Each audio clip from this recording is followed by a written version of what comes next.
Assalamualaikum warahmatullahi wabarakatuh. Selamat siang semuanya. Gimana kabar kalian hari ini? Semoga kalian dalam keadaan sehat ya. Amin. Oke, pada pertemuan kali ini kita akan masuk ke bab 2, yaitu materi baru tentang permasalahan sosial. Nah, pada materi kali ini kita akan membahas tentang definisi permasalahan sosial, teori permasalahan sosial, dan faktor yang menyebabkan permasalahan sosial. Selain itu, kita juga akan belajar tentang partikularisme kelompok dan dilema pembentukan kepentingan publik.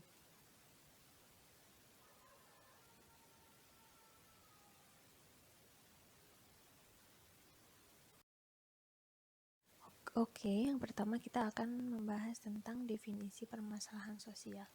Apa sih itu permasalahan sosial? Mungkin kalian juga udah pernah tahu ya apa itu permasalahan sosial.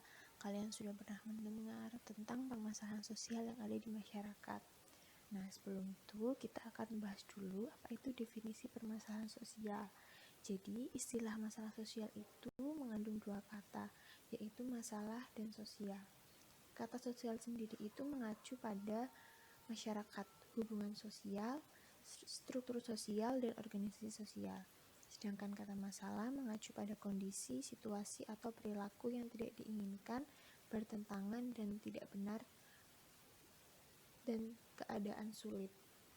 Nah, di sini ada dua tokoh sosiologi yang menjelaskan tentang permasalahan sosial.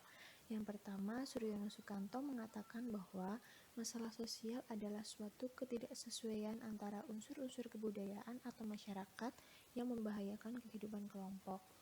Dan yang kedua, ada Arnold Ambrose mengatakan bahwa masalah sosial dapat didefinisikan sebagai situasi yang telah mempengaruhi sebagian besar masyarakat sehingga mereka percaya bahwa situasi itu adalah sebab dari kesulitan mereka. Tapi situasi itu dapat diubah. Masalah-masalah sosial ini tidak hanya terjadi di Indonesia ya, tapi juga bisa terjadi sedunia. Jadi masalah sosial itu bisa terjadi pada masyarakat dimanapun, tidak hanya di Indonesia, tetapi di luar juga terjadi suatu permasalahan sosial.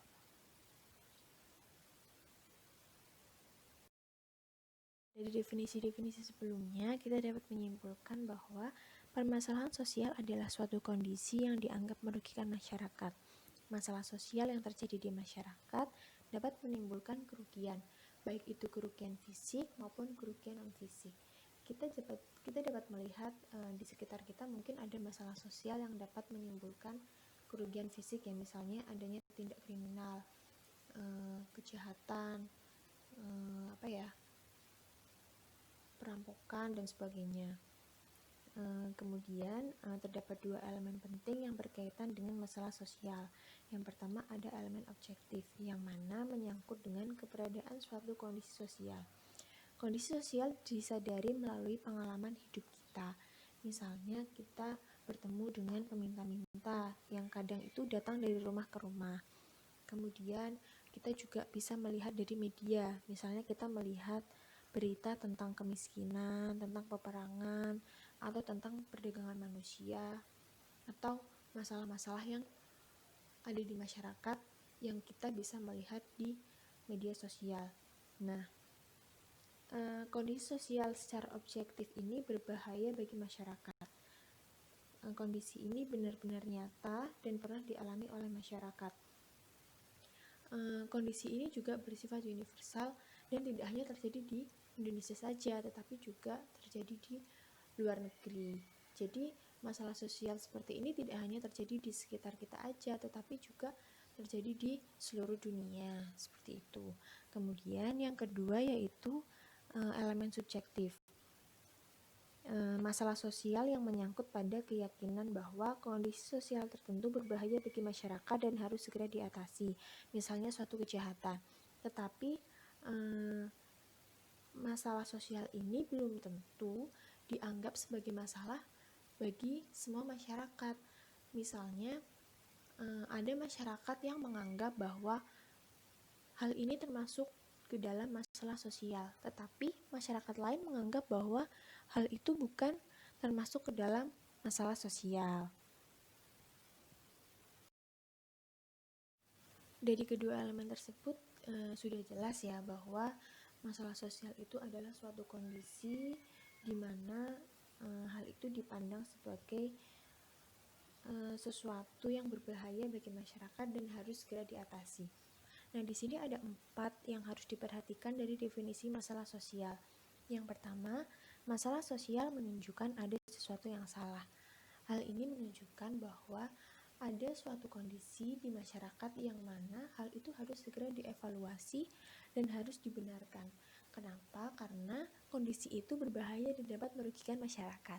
Yang kedua yaitu masalah sosial adalah kondisi sulit yang mempengaruhi tidak hanya satu orang tetapi sejumlah besar masyarakat. Misalnya seperti kemiskinan itu kan tidak hanya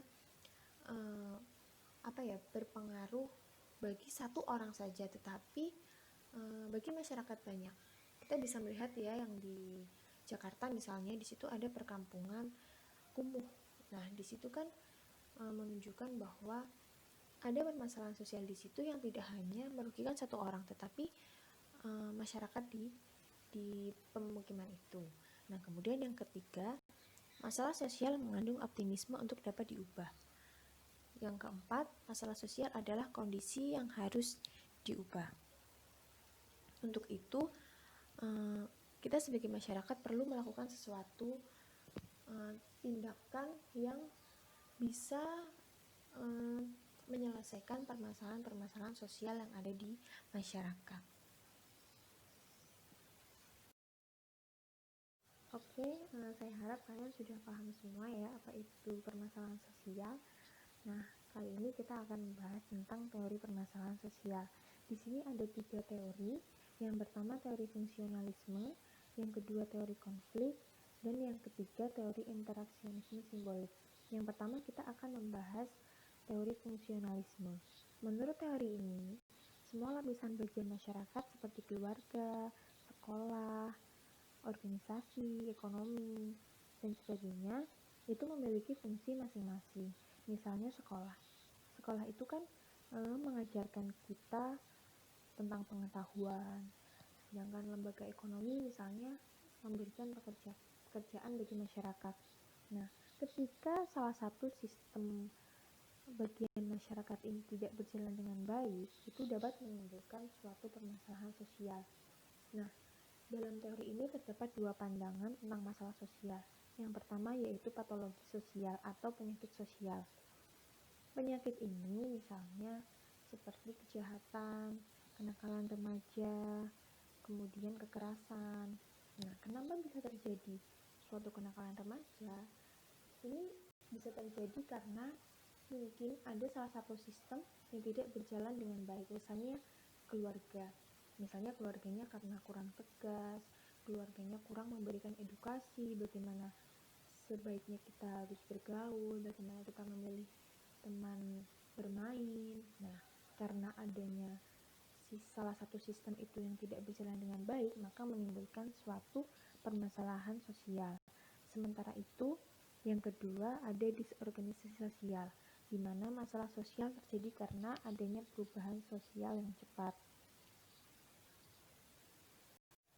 Perubahan sosial yang cepat dapat mengganggu norma dalam masyarakat.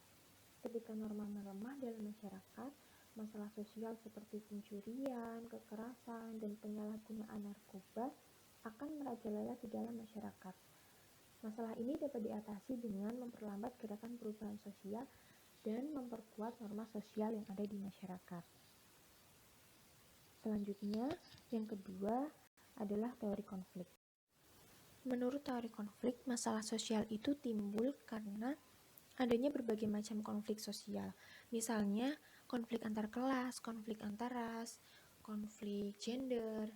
Nah, konflik gender juga bisa menjadi sumber masalah sosial. Misalnya, adanya diskriminasi kaum laki-laki terhadap kaum perempuan, yang akhirnya perempuan itu dilecehkan, perempuan dikendalikan oleh laki-laki yang mendominasi masyarakat. Nah, konflik seringkali terjadi karena tidak adanya penghargaan terhadap perbedaan individu ataupun perbedaan kelompok. Untuk menghindari adanya konflik itu, sebaiknya perbedaan-perbedaan itu tidak dipandang sebagai sumber permusuhan, tetapi dipandang sebagai sarana kita untuk bersatu dan saling menghargai satu sama lain. Yang ketiga yaitu teori interaksionisme simbolik. Teori ini melihat bahwa masalah sosial sebagai interaksi simbolis antar individu yang tidak mempunyai masalah dengan individu yang memiliki masalah. Interaksi ini berkaitan dengan tindakan dan reaksi antar individu. Interaksi akan berjalan baik ketika masing-masing individu itu menganggap bahwa perilaku satu sama lain sebagai sesuatu yang benar. Tetapi sebaliknya, ketika perilaku masing-masing tidak menyenangkan, maka interaksi menjadi tidak baik. Teori ini juga menjelaskan bahwa masalah sosial muncul karena pergaulan dengan pelanggar hukum dan pelabelan karakter yang buruk. Misalnya, ada sebagian orang yang menganggap bahwa kejahatan itu bukan sesuatu yang negatif, tetapi itu sesuatu yang positif. Nah, ketika ada individu yang bergaul dengan orang-orang tersebut, maka dia cenderung akan ikut melakukan hal-hal tersebut. Dia akan ikut melakukan kejahatan karena menganggap kejahatan itu bukan sesuatu yang negatif, tetapi wajar untuk dilakukan dan itu bersifat positif. Oke, selanjutnya kita akan membahas tentang faktor penyebab permasalahan sosial. Terjadi permasalahan sosial sudah pasti ada penyebab yang menyebabkan suatu permasalahan sosial. Nah, apa saja sih faktor yang menyebabkan permasalahan sosial? Di sini ada 4 faktor yang menyebabkan permasalahan sosial. Yang pertama, faktor ekonomi, yang kedua, faktor biologis, yang ketiga, psikologis, dan yang keempat, sosial budaya. Yang pertama, faktor ekonomi. Faktor ekonomi yang menjadi masalah sosial adalah kemiskinan. Dalam hal ini, terdapat 2 bentuk kemiskinan, yaitu kemiskinan kultural dan kemiskinan struktural. Pada pertemuan selanjutnya, besok kita akan membahas tentang kemiskinan sebagai salah satu contoh dari permasalahan sosial. Kemudian yang kedua adalah faktor biologis. Faktor biologis yang di dalamnya terdapat persoalan yang harus dipecahkan seperti misalnya ada masalah endemis atau penyakit menular. Misalnya ada HIV, flu burung, dan saat ini kita juga sedang mengalami adanya masalah sosial yang disebabkan karena faktor biologis, yaitu adanya pandemi coronavirus 19 atau COVID-19. Nah, yang ketiga yaitu faktor psikologis. Faktor psikologis ini misalnya depresi, stres, gangguan jiwa, terus ada masyarakat yang bunuh diri, dan sebagainya. Kemudian yang keempat, karena faktor sosial budaya. Faktor sosial dan kebudayaan misalnya perceraian, kriminalitas, pelecehan seksual, kenakalan remaja, konflik rasial, dan sebagainya. Konflik remaja itu kan biasanya karena pergaulan. Ketika seseorang salah bergaul atau dia salah memilih teman untuk bergaul, maka itu bisa menimbulkan suatu masalah sosial, yaitu kenakalan remaja. Nah, tadi kan kita sudah membahas tentang definisi permasalahan sosial, teori permasalahan sosial, dan faktor yang menyebabkan terjadinya masalah sosial. Saya harap kalian semua sudah paham ya apa itu permasalahan sosial. Jadi permasalahan sosial itu adalah suatu kondisi yang dianggap merugikan masyarakat. Nah, masalah sosial ini juga dapat menimbulkan suatu kerugian baik fisik maupun non-fisik. Nah, kemudian kita akan membahas tentang partikularisme kelompok dan dilema pembentukan kepentingan publik. Menurut Parson, terdapat 2 hal yang bertentangan, yaitu antara universalisme dan partikularisme.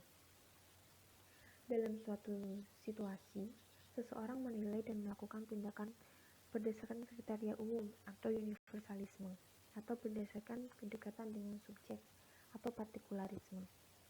Bagi seseorang yang melakukan tindakan berdasarkan kriteria umum, maka setiap orang akan diberlakukan sama sesuai dengan norma yang berlaku. Tetapi ada juga seseorang yang melakukan tindakan partikularisme, seperti yang sudah kita bahas pada bab sebelumnya, bahwa dia menganggap bahwa kepentingan pribadi itu lebih penting daripada kepentingan umum. Jadi dia mengutamakan kepentingannya sendiri di atas kepentingan umum. Tindakan partikularisme sendiri memiliki kemungkinan menjadi sumber konflik di masyarakat. Kenapa? Karena seseorang yang melakukan tindakan partikularisme, dia akan mementingkan kepentingan pribadi atau kelompoknya sendiri daripada kepentingan umum.